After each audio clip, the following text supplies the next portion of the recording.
So hello sa mga followers ng YouTube channel na Usapang Religion. At ito ulit si Alvin, faculty ng Penwell School of Theology. At tuloy natin yung conversation or yung pagtalakay doon sa topic na um, inopen ko couple of videos back about doon sa homosexuality at Bible. So doon sa two previous videos, I tried to explain from the Bible yung concept ng homosexuality, no, or some some aspects of it, no. Kasi as I said, yung idea natin ng homosexuality in this contemporary time ay more complicated, no. Kasi nga we live in a different time compared dun sa time nung sinulat yung Bible. In other words, we are coming from two different contexts, historical and cultural.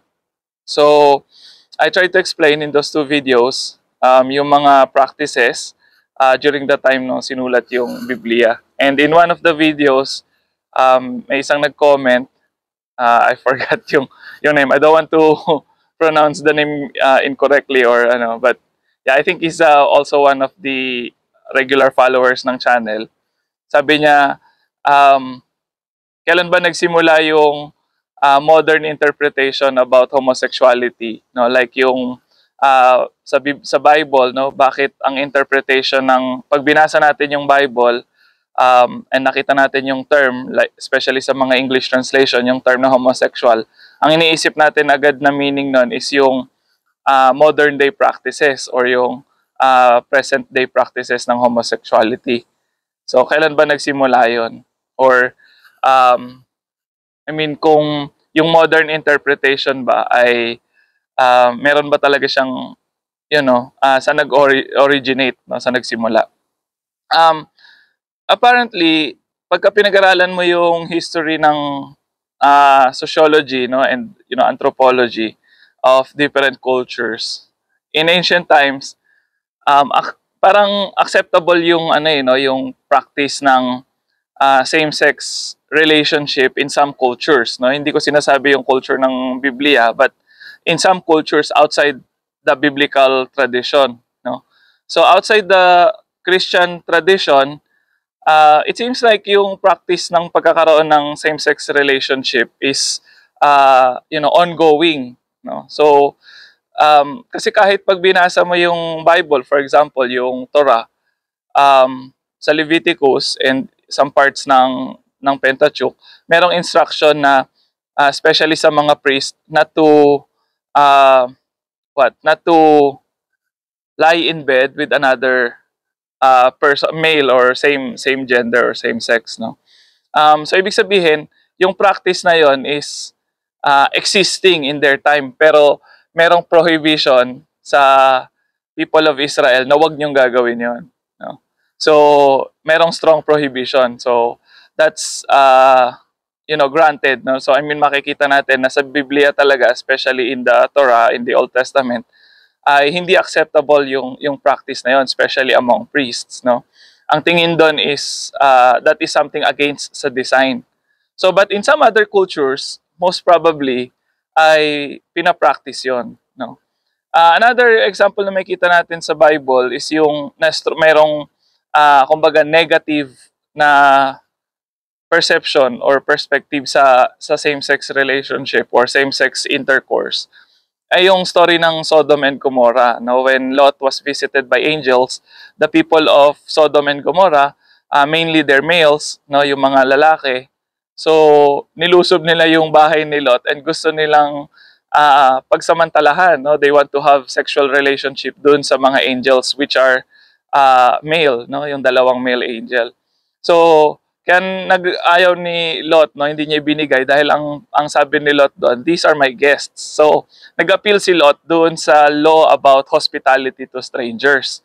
And it seems like doon sa narrative, merong element ng exaggeration. Kasi instead na i-offer niya yung mga bisita niya, ang in-offer niya is yung dalawa niyang anak na babae.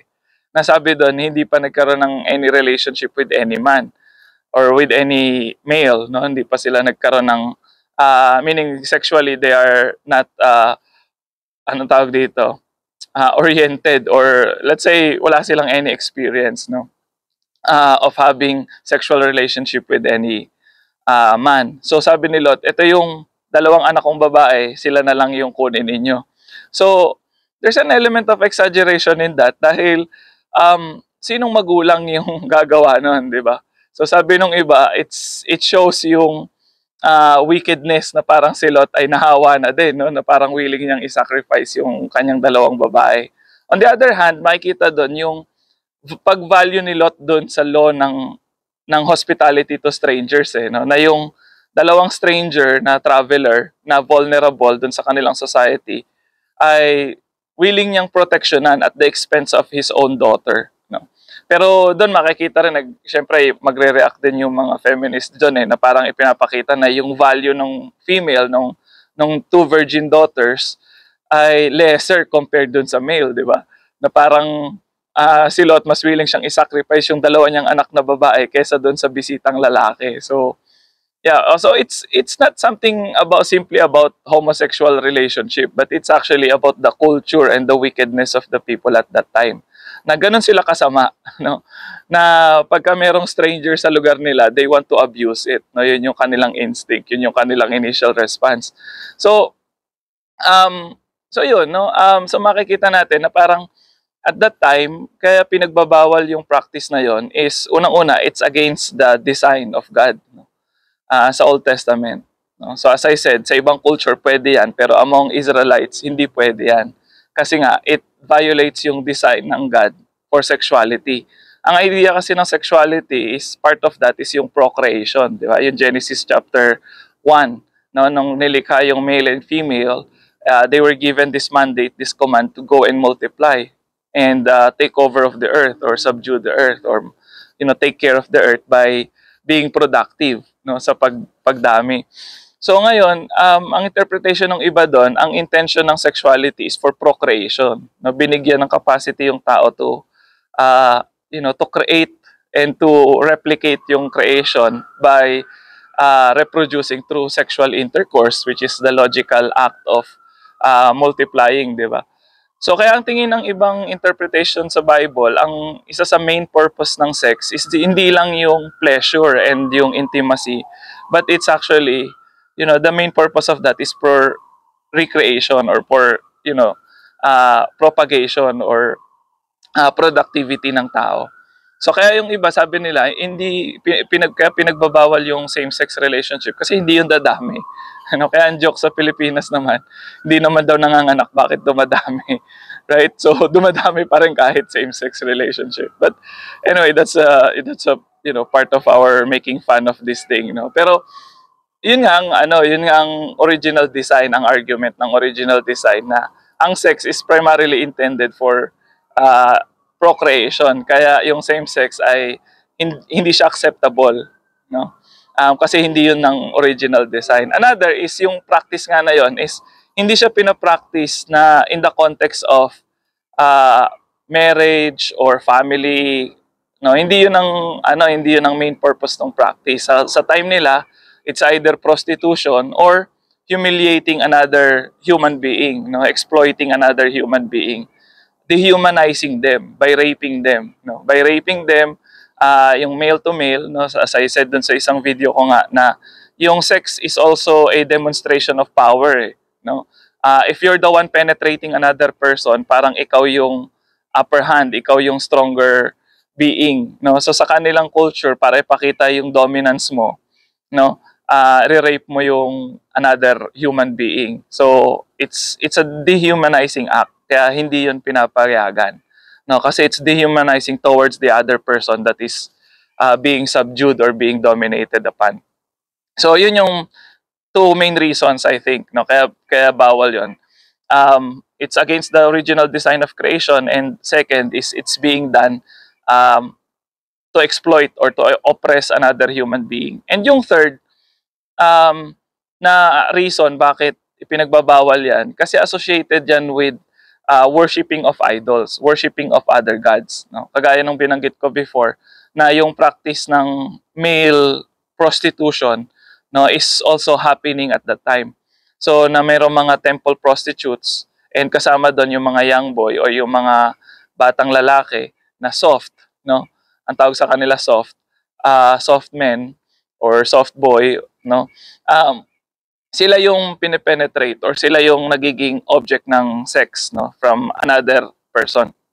Ngayon, ginagawa yung practice na yun in the context of worshiping false gods, no? And alam naman natin na in the Bible, especially in the Torah, ayaw na ayaw yung idolatry, no? At yung idolatry, hindi lang yun yung pagsamba sa imahe or sa idol, no? Yung idolatry kasi, ang main na nangyayari sa pagka nag-worship sa idols yung mga tao is they forsake the Torah, they forsake the word of God in exchange to the culture of the other gods that they worship, no? They become who they worship, no? In other words, no, kung yung wino-worship nilang God is immoral at kung yung wino-worship nilang God is na-enjoy yung promiscuity, no, na-enjoy yung mga orgies and sexual adventures. So, ganun din yung magiging lifestyle ng mga tao. So, for the writers of the Old Testament, especially the Torah, the law, it's something that is harmful for the community, for the society na binubuo nila. No, hindi maganda yung practice ng promiscuity and immorality na ginagawa ng ibang tao sa paligid nila. So, they want to be separated from those kinds of practices. Kaya pinagbabawal yung pagsamba sa mga idols or sa mga false gods ng other nations.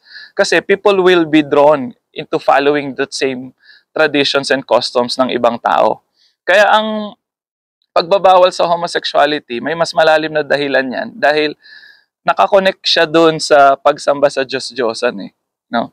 And that is also what you will read sa Romans chapter 1. Nung sinabi ni Apostle Paul na yung mga tao sa sobrang sama, they worship idols and at the same time they engage in sexually immoral acts, no? And yung male exchanging the natural way of having sex, no, and the same way with female, no, na they exchange the natural act of having sex to unnatural ones. Pero hindi clear doon kung ano yung unnatural eh, no? Pero may clue doon na they are lasting towards same people with the same sex, no? So kaya sabi nung iba, that's homosexual practice basically, no? Sa Jude, ganun din yung concern sa Book of Jude, eh, no? Yung pagsamba rin sa mga idols, no? Sa mga idolatry din yung tinatalakay doon when Jude was talking about yung immorality ng mga tao. So, yun yung context ng Bible, bakit nila ipinagbabawal. So, kasi basically, I think yung practice ng homosexuality at that time is oppressive and exploitative of other people and it dehumanizes the other person, no? Kaya pinagbabawal yung practice na yon. So kaya nung naging Christianity yung religion, no, nag-shift siya, nag-transition siya from mainly Jewish religion into Christianity and naging state religion yung Christianity during the 3rd and 4th century. So yung practices or yung tradition ng Jewish society ay na-incorporate, no, sa bigger world, no, sa Roman Empire. So kaya may mga theologians, no, sa Roman Empire which are highly influenced by the Apostle Paul like si Thomas Aquinas. Sila yung mga nag-advocates na totally ipagbawal yung same-sex relationship, no. So mainly because they see it as as exploitative of other people and at the same time nga ay may kinalaman sa pagsamba sa mga false gods and hindi siya nakakatulong talaga sa society. So yun yung kanilang context at that time, sa biblical context. Now, can we use that to speak against yung homosexual practices sa panahon natin ngayon? So that's the big question, di ba? Are we facing the same context? Are we facing the same historical or cultural dilemma sa society natin, no?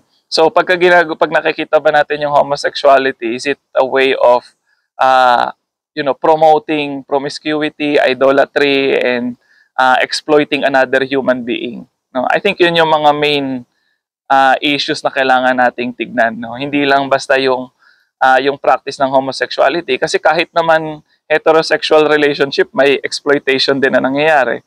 No, meron ding mga abuses, no? Meron ding mga dehumanizing behavior yung ibang tao towards opposite sex, no?